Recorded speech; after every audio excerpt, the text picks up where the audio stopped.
내란 특검법과 김건희 특검법 그리고 최상병 특검법이 공포되면서 사상 초유의 세 개의 특검이 동시에 가동됩니다. 규모도 역대 최대, 기간도 역대 최장인 만큼 특검 전국은 연말까지 이어질 것으로 보입니다. 김광삼 변호사와 자세히 짚어보겠습니다. 어서 오십시오. 네, 안녕하세요. 네, 자 이제 특검 임명이 임박했는데 특검이 세 개니까 세 명이 임명이 되는 거죠? 네, 그렇죠. 일단 어제 이제 특검법 공포가 됐잖아요. 네. 그러면 이제 3일 이내에 이제 민주당하고 조국혁신당에서 이제 특검을 추천을 해야 합니다. 특검 추천하면 이제 대통령이 3일 이내에 또 임명하도록 돼 있어요. 예. 그런데 이제 이 과정에서 아마 이미 민주당일지 조국혁신당은 생각하는 인물들이 좀 있을 겁니다. 특검으로. 그래서 아마 바로 추천을 할 가능성이 크다 이렇게 볼 수가 있고 예. 이번 특검 자체가 굉장히 좀 특색이 좀 있죠. 일단 이제까지 어떤 특검이 한 번에 세 개의 특검이 바로 공포된 적은 없었거든요. 예. 이제 공포되고 준비되고 이제 수사가 시작되는 이제 최초일이다 볼 수 있고요. 또 기간도 굉장히 깁니다. 최장 170일이에요. 그러면 겨우 반년 정도 되는 그런 수사 기간이 있다고 볼 수 있고 또 수사팀 규모도 사상 최대다 이렇게 볼 수 있습니다. 전체적으로 세 개 특검을 합치면 한 120명 정도 검사가 파견되기 때문에 예. 이건 뭐 수원지검 같은 경우는 검사가 한 80명 되거든요. 그럼 실질적으로 초임 검사하고 공판 검사 그리고 필수 인력을 빼면 한 40명 정도만 수사를 직접 할 수 있는데 그러면 결과적으로 한 대형 검찰청에서 적어도 3개 정도의 검찰에서 이제 파견받아야 하는 이제 그런 상황이 된 거죠. 그야말로 메머드급 지금 특검 전국이 시작된 건데 그런데 이 특검의 그 조건이 정당 가입 이력이 없어야 하고 그리고 이 특검의 임기가 만료될 때까지는 변호사 개업을 할 수 없다라고 하기 때문에 특별검사 구하기가 쉽지 않을 수도 있다라는 얘기도 있더라고요. 특별검사가 이제 정치 이력이 없어야 하는 이유가 이제 특검은 이제 제일 중요한 게 공정성 아닙니까? 예. 그런데 이전에 정당 가입이 이력이 있다고 하면 이념적으로 어느 한쪽에 좀 편향될 가능성이 커요. 이제 그렇기 때문에 그냥 정당 가입 이력이 없어야 합니다. 첫 번째는. 두 번째는 또 이제 여러 가지 이제 문제점이 있는데 지금 특검 자체가 약간 이제 정치적인 그런 특검이잖아요. 원래 이제 특검은 정치적이단 말이에요. 근데 변호사들 중에서도 이제 특검을 가려고 하면 어떤 정치 성향이 없어야 하는데 특검을 맡음으로 말미암아서 이제 정치의 성향이 있는 것처럼 보인단 말이에요. 예. 그래서 이제 꺼려야 할 가능성이 좀 크고요. 두 번째는 임기가 끝날 때까지 변호사직을 겸직을 못합니다. 그래서 여러 가지 이제 재정적인 측면도 좀 있고요. 예. 그다음에 이제 세 번째로 기간이 굉장히 길어요. 그러면 수사 기간만 170일이라고 쳐도 사실은 기소가 되면 또 공소 유지 재판에 관여를 해야 하거든요. 예. 그럼 그때까지 변호사 일을 할 수가 없죠. 이제 그래서 아마 상당히 특검을 구하는 데 있어서 양당이 좀 굉장히 시간이 좀 걸릴 수도 있고 고민이 깊을 것이다 이렇게 보고요. 또 구하기가 그렇게 쉽지는 않다 이렇게 봅니다. 예. 자, 이번에 공포된 세 가지 특검법, 그러니까 내란 특검과 김건희 특검, 최상병 특검 이렇게 세 가지인데 윤 전 대통령 부부와 관련돼 있는 사실상 그동안 나왔던 모든 의혹을 다 들여다볼 수 있다고요. 그렇죠. 이제 내란 특검 자체는 윤 전 대통령을 목표로 하는 것이고요. 김건희 특검은 당연히 김건희 여사고요. 최상병 특검도 실질적으로는 윤 전 대통령의 최상병 수사와 관련된 개입 여부 이제 이런 거에 대해서 수사를 하는 거기 때문에 특검 3개의 내용은 다 윤 전 대통령의 부부를 타깃으로 삼고 있다 이렇게 볼 수가 있어요. 그래서 예. 이제 내란 특검과 관련해서는 이미 작년 12월 3일 비상계엄과 관련해서 수사가 굉장히 많이 이루어졌죠. 그래서 윤 전 대통령이 내란의 우두머리 이미 기소가 돼서 재판 받고 있고 또 김용현 전 장관을 비롯해서 또 중요 임무 종사자들이랄지 이제 관련자들이 다 구속 또는 불구속 기소돼서 이제 재판을 받고 있어요. 그런데 예. 이제 특검의 수사 대상에는 이런 내란과 관련된 부분 이외에도 국회의 어떤 표결 이게 어떻게 방해가 된 것인지랄지, 그다음에 뭐 북한 공격을 북한은 이제 무인기 보내서 어떻게 보면 북한 공격을 유도한 게 아니냐. 그래서 이제 외환죄라는 게 있습니다. 그래서 이제 그런 부분이 추가적으로 들어가 있다 이렇게 볼 수 있고, 그다음에 또 비상계엄 이후에 이제 수사 과정에 있어서 어떤 증거인멸이랄지 증거인멸 교사 이런 부분까지 이제 통합적으로 포괄적으로 이제 수사 대상을 삼고 있다고 볼 수 있고요. 근데 김건희 여사 수사 대상과 관련해서도 이제까지 검찰의 수사 대상이 도이치모터스 주가 조작, 그다음에 건진법사, 그다음에 이제 명태균 씨와 관련된 공천 개입 의혹 이런 거였는데 거기에 더 훨씬 더 많은 것들이 이제 포함이 됐죠. 예. 그래서 뭐 김건희 여사에 대한 논문 뭐 이런 부분까지 다 개입이 포괄적으로 특검 내용에 포함되어 있고요.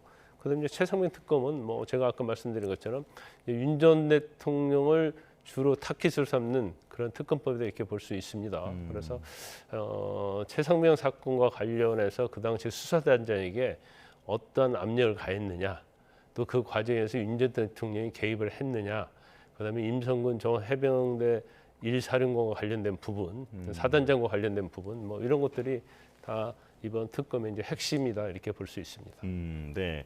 자, 그렇다면 지금 이런 특검들이 이제 시작이 되면 기존 수사는 어떻게 되는 건지 궁금한데요. 중단이 되고 모든 자료를 특검에 넘겨야 하는 겁니까? 아니 딱 중단된다는 규정은 없죠. 그렇지만 특검에서는 일단 수사를 하기 전에 예. 일단 준비 절차 거치면서 수사를 개시할 거 아닙니까? 수사 개시할 때 이제 공수처랄지 관련된 기관, 검찰, 그다음에 경찰로부터 재판이랄지 수사와 관련된 자료를 요청할 수 있어요. 그러면 반드시 수사기관은 그 요청에 응하도록 되어 있거든요. 예. 그러면 사실 그 수사기관은 수사 중이었는데 특검에서 수사를 하게 되고 같이 수사하면 이중 수사가 되겠죠. 그렇기 때문에 수사기관은 수사를 중단할 수밖에 없는 거고, 또 경우에 따라서는 수사를 계속적으로 하면서 관련된 자를 소환을 한다 하더라도 소환을 받는 사람의 입장에서 보면 수사기관의 수사에도 소환이 되고 또 나중에 특검에 소환하면 또 그때 또 가서 조사받아야 하잖아요. 그렇기 때문에 특검이 아닌 수사기관의 소환에는 이제 거부할 가능성이 크죠. 예. 그래서 수사는 이제 중단될 수밖에 없다 이렇게 볼 수 있습니다. 그러니까 특검이 개시할 때 바통 터치하는 식으로 모든 자료와 함께 이제 수사가 이어진다라는 건데, 그런데 공수처가 이 해병대 순직 사건 그 외압 의혹을 밝히기 위해서 대통령 기록관 압수수색에 나서지 않았습니까? 네. 이건 특검 앞두고 어떤 포석일까요? 일단 뭐 특검이 아직 특검도 임명이 안 됐잖아요. 예. 그럼 특검이 임명된다 하더라도 이제 준비 기간이 20일이에요. 근데 제가 개인적으로 볼 때는 20일 안에 특검을 다 준비하기는 어려울 거예요. 예. 사무실 인력 이런 부분도 있고 또 특검 임명하는 부분, 또 특검보도 임명해야 하고 검사 파견 받아야 하고요. 그다음에 이제 공무원이 또 파견돼야 하거든요. 예. 일반 공무원이. 그렇기 때문에 여러 가지로 절차는 굉장히 복잡하고 더군다나 특검이 이제 3중 특검이기 때문에 시간은 뭐 20일 준비 기간이지만 훨씬 더 많이 걸릴 것이다 이렇게 봅니다. 그래서 예. 바로 수사는 들어가지 않을 겁니다. 그런데 김용현 전 장관을 포함한 군경 관계자들은 그 군사법원에서도 지금 재판을 받게 되는데 네. 이 부분은 특검이 이루어지게 되면 군사법원에서 다른 법원으로 넘어가게 되는 겁니까? 그렇죠. 특검에서 수사한 결과 기소가 예. 되면 이제 일반 법원에 하도록 되어 있어요. 그래서 예. 이제 민간 법원에서 이제 재판을 할 가능성이 크죠. 그런데 지금 특검법에 내란 특검만 봐도 특검은 공소제기 6개월, 뭐 2심, 3심은 3개월, 뭐 이런 식으로 규정이 되어 있는데 이거 지켜지기가 쉽지 않을 겁니다. 예. 왜냐하면 이제 내란이라는 것은 엄청난 사건이잖아요. 더군다나 이제 대통령부터 시작해서 군 수뇌부 또 이제 밑에 부하 수행자 이제 이런 사람이 다 관계가 돼 있기 때문에 6개월 재판을 끝내기는 굉장히 어려울 거예요. 더군다나 2심, 3심도 3개월 안에 끝내기는 어렵죠. 그래서 일단 뭐 특검법에는 재판을 이제 속도를 내라고 이런 규정은 있지만, 예. 그건 제가 볼 때는 아무리 집중 심리를 한다 하더라도 증인도 많고 또 피고인이 많기 때문에 재판이 빨리 끝날 가능성은 이렇게 많지 않다. 저는 그렇게 봅니다. 예. 자, 이 같은 특검 추진에 국민의힘은 효율성이 떨어지고 예상 낭비다라고 비판하고 있습니다. 조금 전에 수원지검의 검사가 80명 정도 되는데 지금 여기에 투입되는 검사가 120명이나 되는 상황이잖아요. 자, 이 같은 비판에 대해서는 어떻게 보십니까?